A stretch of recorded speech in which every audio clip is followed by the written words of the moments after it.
Hey everybody, welcome back to Attack 404. It's Anthony again, and today we're going to be going over the executive summary and the lessons learned from the two previous web application lessons that we've gone through. So you could expect to learn what kind of goes into a lessons learned and how to present that to the exec types. And from that point, we'll basically go into what to include, why you should be including it, and pitfalls during and inside of the lessons learned. So let's jump into that really quick and get that up and running now. Okay, so the lessons learned is pretty much a document that goes through the overview of what happened, how it happened, how we can fix it, and all that other cute stuff.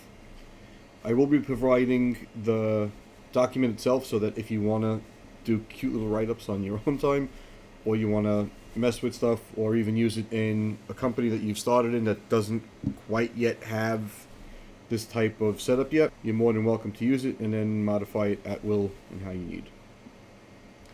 So the table of contents are basically simple.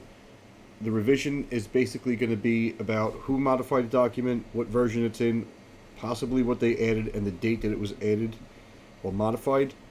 The summary goes through of what exactly happened. The investigation process is pretty much straightforward. How we investigated it, what we did, how we contained it, any threat hunts or examining the issue, and then finally the remediation steps and strategies that are either going to go back to the business unit that's handling most of the applications that may have been attacked, or the business unit that oversees the entire process for, let's say, a given web app or a given service or something of that nature.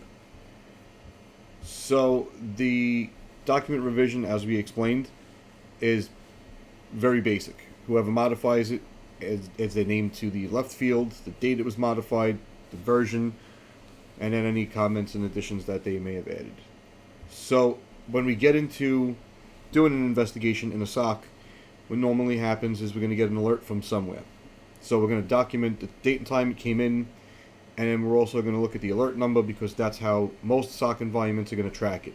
That's going to be either through ServiceNow, it might be through Jira, it might be through some type of SOAR platform that has a ticketing number and may handle any of that. So that's something you need to keep in mind. So in this instance, we are looking specifically at a web application attack or attempt at attack. And in this write-up, we're actually going through and detailing what exactly the web application address was. And then from this perspective, we're going into the internal IP so we can kind of identify where that is on the network that we were doing the investigation on. And the reason why that is important is because certain businesses may have acquired different businesses, and those IP ranges might be outside the scope for your SOC, because there might be different SOC teams that handle different organization, I want to say boundaries, if you will.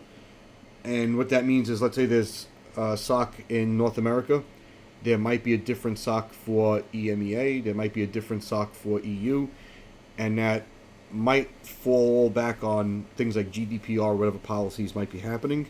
It's not uncommon, and one of the driving factors as well is when and how that business segment was acquired. If that was, let's say, Company A and Company B did a merger acquisition, then what ends up happening is if Company B still had their own SOC, they may end up keeping their team and overseeing all of the security on that end. So that's something to keep in mind. After that, we're going to look at what the threat IP address is, and I know it might be weird for some of you that are new in security. The reason why we put brackets and more so square brackets around the IP addresses, and you'll see in later documentation we do it with the URLs and URIs as well. The reason why we do this is because we don't want this to be active that any user can click on.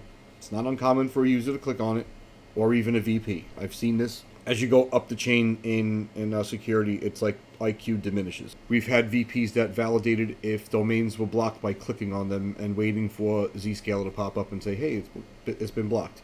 Terrible practice, don't do that. So you also see that I've included in the write-up that there were 36 methods of attack, maybe the same. I didn't really go through it to sort them, but we threw that in there just to give the execs something to look at, the ooh wow factor. In this example here, we're going through what type of attack it was. So was this SQL injection, was it XSS, was it XST, LFI, RFI, RCE, and the list can go on. Whatever the attack is what should be present. So in this case, we've actually done remote code execution, so we could kind of go with RCE, take that out of the brackets, and all that good stuff. Again, this is a template, so don't be rigid with this when you download it. So it goes through of like how the blocking containment was and how we executed that, and then we give some brief about what should be done in order to protect the assets. So in this case, we're basically saying that they should be using best practices during the SDLC, which is the software development lifecycle, and they should be doing some type of testing on that end. Now, I like to include this brief information in my write-ups for the sole purpose that if someone needs to glance over it and kind of understand what they're looking at, it's there. So the system name is going to be the name, let's say it's public DMZ1, they call it, just as an example. And the operating system might be in Ubuntu 18.04 because companies love to update on time. We'll also include the Apache version, the local IP address, the public-facing IP address, and the public domain name. Let's say it was like www.mycompany.com or whatever the case is. And if you own that domain, I'm not specifically picking on you. And in other cases, there might be an EDR or an XDR on the machine, and that should be included because if that version was out of date or didn't sync properly, what will end up happening is it might not have the signatures for the new malware that came in, and in turn, that would put a fire under whoever ass runs the EDR team and force them to either do the updates or keep the applications updated. And this also ties into the last check-in. So if we're on current version 15.04 and the version that this web server is running is like 10.11 and the last check-in was 2 months ago, there's a problem on the EDR team that needs to be remediated. Also, the WAF status is something that should be included. A lot of companies either don't have a WAF or have a WAF and they're not adequately using it. Now, it breaks into enabled and passive, enabled and active, and disabled. What does this mean? Enabled and passive is basically, if you haven't seen the meme with the security guard, just like, yeah, all right, whatever, go in, and he's not even, patting the people down. I might throw in that link somewhere or the video of it somewhere. That is basically what a passive WAF is. They haven't enabled an active feature. So the active feature is pretty much you showing up ugly to a nightclub and them telling you you're not getting in and they strong arm you out. Disabled means there's just no protection, anybody could come in. Now this could also fall down and fall over into ModSec, and that's why that's included. So if ModSec isn't on the box or configured on the box, then that becomes another problem where whoever is doing the modifications or inclusion of ModSec, a fire will be lit under their ass if the company is on top of its game. Then finally, it's the business owner, the business segment, and the contact. So if in the event they need to contact that specific segment, they could discuss about risk mitigation, risk acceptance, risk avoidance, and the whole nine, whatever happened and why they couldn't get their job done. So now we get into the investigation process. And in the investigation process, it's basically broken down into a few steps. Most companies will in fact have some way that you are going to get on the remote end, whether that be RDP in Windows, whether that be with SSH or Carbon Black or any other EDR that you have that you could access the system remotely or in quarantine and then get to it and do your investigation. So again, putting this in here is also vital because if in the event it does go to forensics and they see that the connections were made at some point, they will be aware of what connections were made from who, and they could kind of like eliminate that during the investigation process. That's if it gets that far. So again, we're going to reference the ticket number as well, and then we're going to highlight that there was a malicious IP address that was interacting with our domain, and in this case, you'll see it's 191 and there's a link. Now, if we didn't obfuscate this, which we didn't, and there's no square brackets around it, the possibility of clicking on this and going to that would be quite high. So that's why we do that for IOCs. So now we go through and we basically state, we found a web shell that was on the box. We potentially interacted with it by navigating to it or looking at the source code. And then we pulled a hash value, we ran it in VirusTotal, and the results from VirusTotal either deem it to be or not be malicious. In any sense, if it's not malicious, it's probably not detected by VirusTotal, obviously, duh. But just because VirusTotal doesn't say it's malicious doesn't mean that it is or isn't. So you would need to fall back on looking at the code and exactly what it does.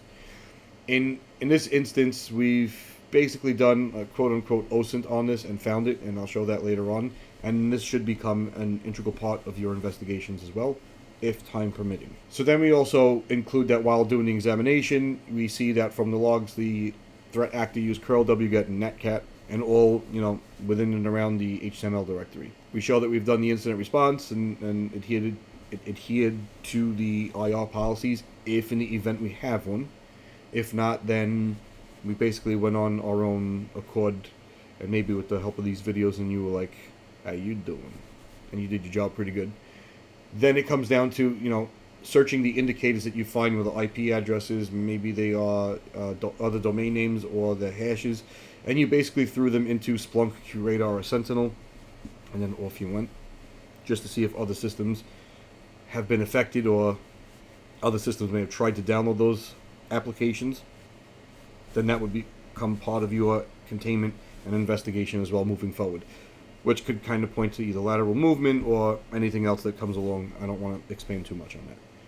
So finally, we get on the horn. We basically tell the business owner, hey, you've been compromised. Get on the call. We need to talk. And then, the investigation ensues from there. So again, the investigation process, almost mirroring the same thing, but now we're getting into the nitty-gritty of it. So again, on this date, at approximately this time, the SOC made contact with the server through any means that you find or deem necessary, or that the company has put forward to say, hey, you can access things this way. So then we got onto the box and we start doing our log analysis, and during our log analysis, we know that the threat address is 197. I think it's 197. Sorry, it's been a while. I'd gotten sick, and it's been a hell of a ride. Yeah, so the foreign IP is 197. So we're going to start looking for 197 in the logs. This is basically telling grep that we're going to go 5 lines before, 5 lines after, just to get a broader picture of what's going on. And we're doing this in the Apache log. And this needs to be fixed. And I'll explain that in a second. Hey! Okay. So we're just looking for the IP address here. The next segment is we're looking for an IP address with a port. And if we look, it says it was 5 times. There was a post. Yeah, that's all great.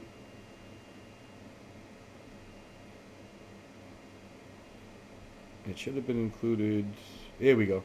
So the reason why we did that with the colon is to find out if they did it on any other ports. You don't have to do it. It's cute. It shows you tried something. Execs and higher ups and managers love that. You keep them happy. Just don't comment that, hey, you've been working out. HR doesn't like that. But anyway, so now we have 5 lines before, 5 lines after. We get a cute little picture. So we're going to take this out, put it in our investigation ticket, and we will also do is take a screenshot of it like we've done here, because this execs, they love screenshots that point to things. It's almost shy of crayons and finger puppets for most of them. So with that said, we're also going to give the commands, and we're going to also comment about how many instances there were. And it turns out that there were 36. So WC is going to count how many times it's been seen, and that IP address has obviously been seen 36 times, and that's what we included in the beginning. So now we move down further, we go to the access log, see how many times it's been done with the example above, and we take a picture of that. Then in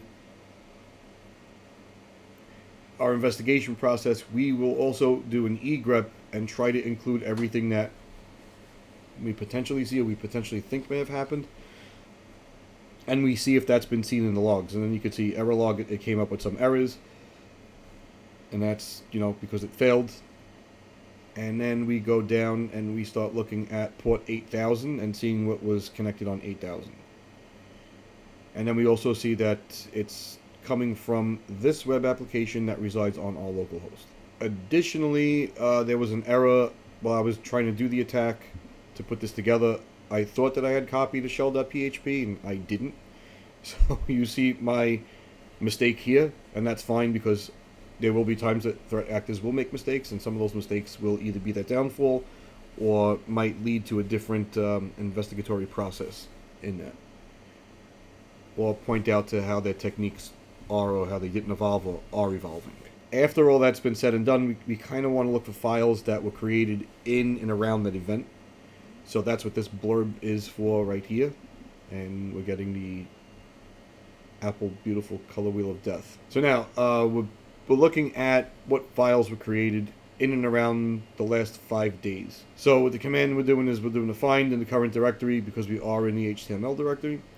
Type is file and directory, and we want to know the last 5 days, and any of the error output we're just going to put to dev null because we don't care about access violations. We need data. And in that return, as you can see here, we get about 5, well, not really 5, we get 3 file objects that return. So now we want to get lazy. We want to pull the hashes because we want to upload all of that into VirusTotal and get one fell swoop. But we also need to know the hashes because if we are using, let's say, Palo Alto or the PAN, we need to block that somewhere in PAN or in Iron Ports or whatever applications that we use in the enterprise that might block this from coming through email or domain or a download or however, you see fit. From that point, we pivot to the netstat to see who's been connected, and we see on this end, port 666 was opened and established with bash. This might not seem like anything big right now, but this is an excerpt of command shoveling through netcat. In addition to which, we've also captured traffic if we're lucky enough and we can capture the traffic, or we have systems on the network, let's say like Darktrace or something similar. We could use those applications and appliances to gather what happened on a packet level. So in this case, we got on the box right away because we're the superhero in the cape. Hell yay! And then what we do is we issue the TCP dump. We know that it's communicating on the port 666 because we've done our due diligence with netstat, and we just start listening just to see what's happening. And as magic would happen and have it, we would do it at the exact same time. And I'll use this as a Grumpy Old Men reference. The bastard was still there. So we see that in the next dump when we export that with TCP dump and start doing analysis in Wireshark. So I'm kind of going to skip over most of this because this is just getting the MD5s. So now we're going to jump right into Wireshark, as I've said before. And we see there's a bunch of packets going from 197, 191, and all this cute stuff. It doesn't mean anything right now because we don't know what's in these packets. So what we do is we right-click and then we follow TCP stream, and then we see some interesting stuff. So we see that the threat actor got on the box, issued a who am I, then they checked to see what directory they were in, and then from the directory that they were in, they tried getting linpeas from evilserver.net. They checked my linpeas. They ran linpeas. They did a PS. Got some cute information back. Then what they did was they ran netstat, see what ports are open on the local end. And this is normally like if you see ports open on the local end and interesting, maybe do a redirect and find an exploit and get in that way. And then they've done a who command, it looks like, and a last command. And then they did an ls on home and they returned server dude, which now they have a username, and all that cute stuff. So from this point moving forward, we also grab a netstat ANLP, and I believe we also did a top command. So we looked for, in this case, we're looking to map back to the proc directory, the PID that was running with bash.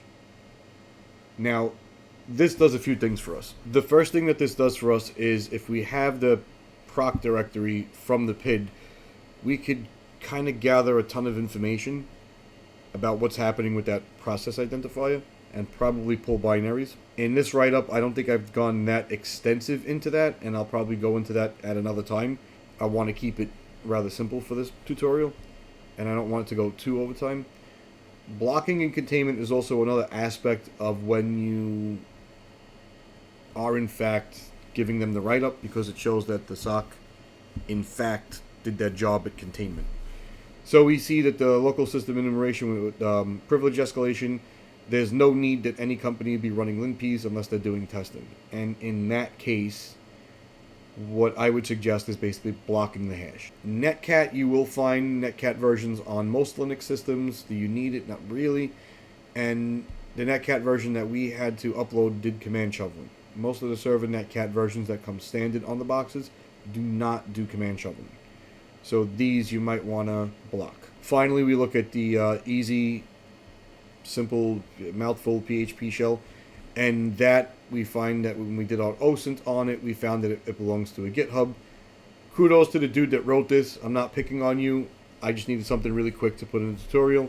Thank you for your time in putting that together. I appreciate that. Unfortunately, you all detected on VirusTotal. So, you take the hash, we put it in VirusTotal, and we find out that it's, in fact, malicious. So, again, there's no need for us to have a web shell like that, so block it. And then we also listed where the applications were found, or the scripts were found, so that it ties into the investigation that we've done. We've also broke down the indicators of compromise on the network level, so we have the IP address of the malicious threat actor, or the threat actor itself, with the port that they used, and the malicious server that was potentially owned or compromised by them in order to transfer files that were successful or unsuccessful. So again, we're going to go through it blocking these indicators of compromise on Palo Alto, on Zscaler, iron ports, whatever appliance we use. Again, we're going to reference the ticket number from where and what we did the blocks on. So if in the event that something goes wrong, they could look up the ticket, or they could search for the indicator of compromise and find it. So this is one of the crucial parts when you do a lessons learned, is most of the time they want to see the evidence in front of them, so it's not you making things up as you go along because you want a pay raise. So in order to make this work, I had to change the names of the malicious servers to fit the narrative of the documentation I'm presenting. Evilserver.net, I don't know if it exists. If it does exist, this is not a reflection on them. This is just me finding malicious servers and then smacking this on there to give the whole ambiance of, ooh, we did something. So you can see Evil Server has 5 hits on it. An exec is going to look at this and be like, ooh, we're scared. We got to block it. Oh my god. Because if you don't scare them, they're not going to do jack shit.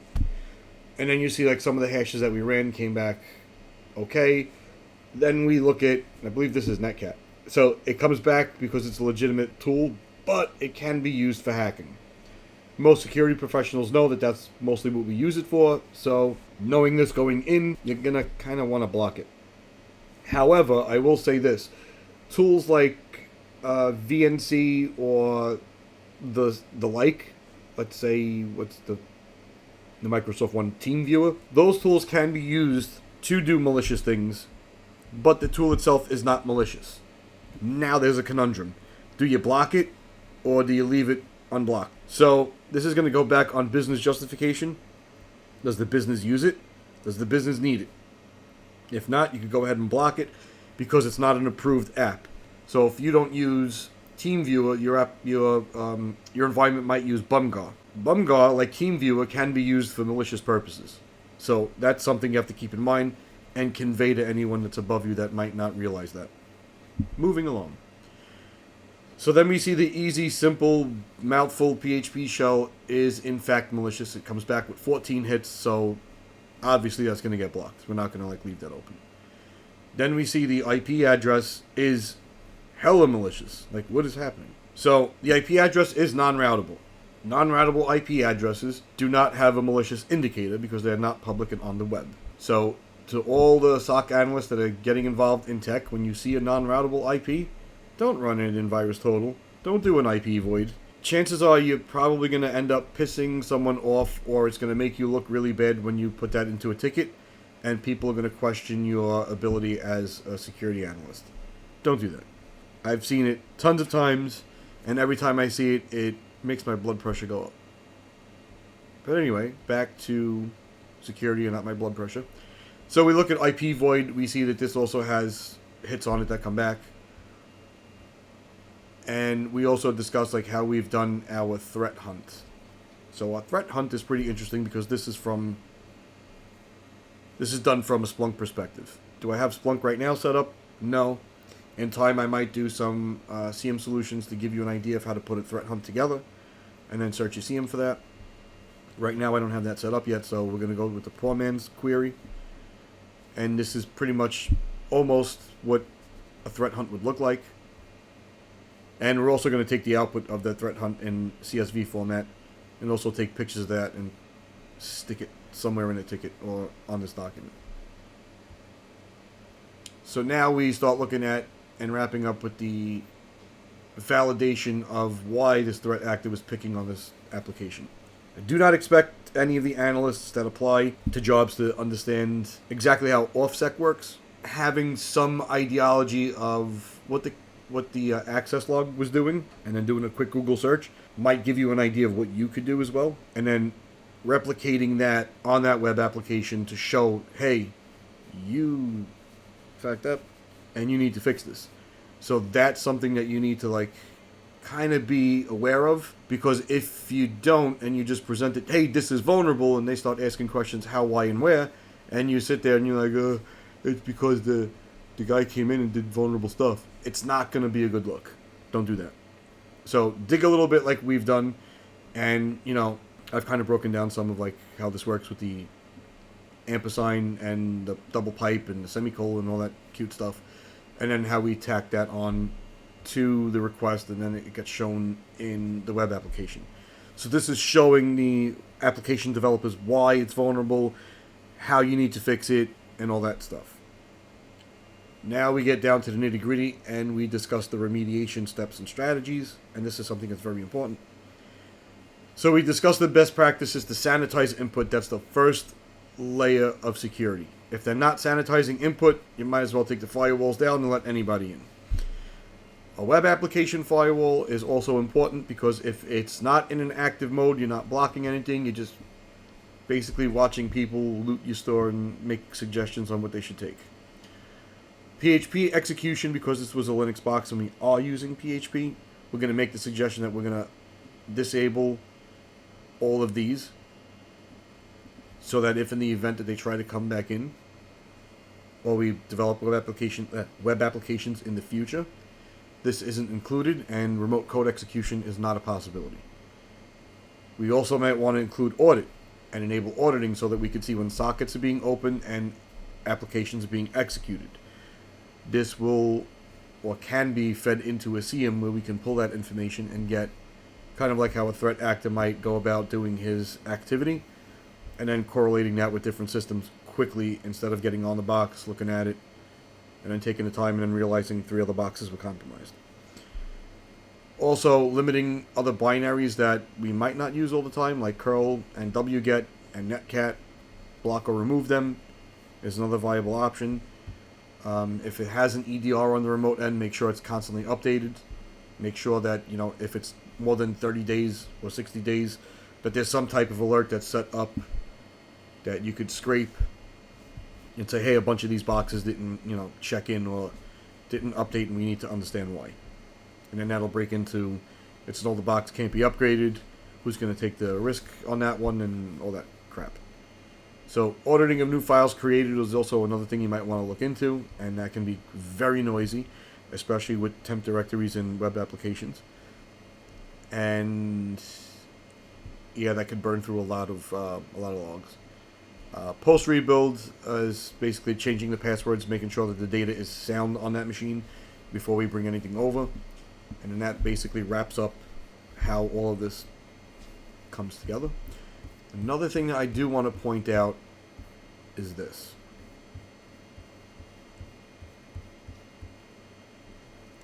You'll notice time and time again that I will always say the SOC. The SOC did, the SOC found, the SOC was doing.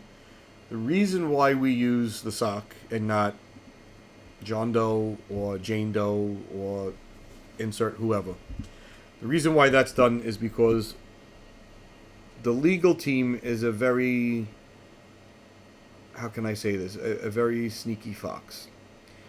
And what you're doing by putting your name or anyone else's name in there is you're going to force them into becoming an expert witness. So you might be thinking, why would that be a bad thing if I'm an expert witness? Well, glad you asked. I have such an astute crowd.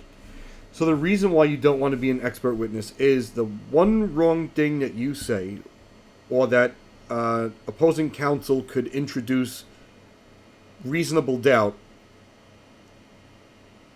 that case is probably going to get ripped to shit. and that's going to make you and the company look bad, even though they have all the information that they need to, let's say, prosecute or try to recoup the funds that were expended during the cleanup and the attack and brand impact and all that stuff. So you don't want to do that. Let the attorneys battle that out with the data that they have. And if in the event that it comes to that, then let them approach the SOC and find out and do their whole thing that way. Can the attorneys find out who was involved? Yeah, they could probably do a legal hold and see who sent emails at the time regarding the issue, or look at the tickets and see who was a participant in that whole event. But in any case, don't offer whose names are on there, because that could lead to a lot of problems. That could lead to you getting fired. That could lead to you not finding work, and no one has time for that. Considering that we've gone through the entire 24 pages of a lessons learned, I hope you learned something. I will include links to the previous 2 videos that detail the attack, and also somewhere where you can obtain the lessons learned in ODT format, so you can edit it however you see fit. If you learned something, I would appreciate a like, a share, a subscribe, and I will be back in maybe another week with another video. And I hope you guys had a great time, and hope to see you soon.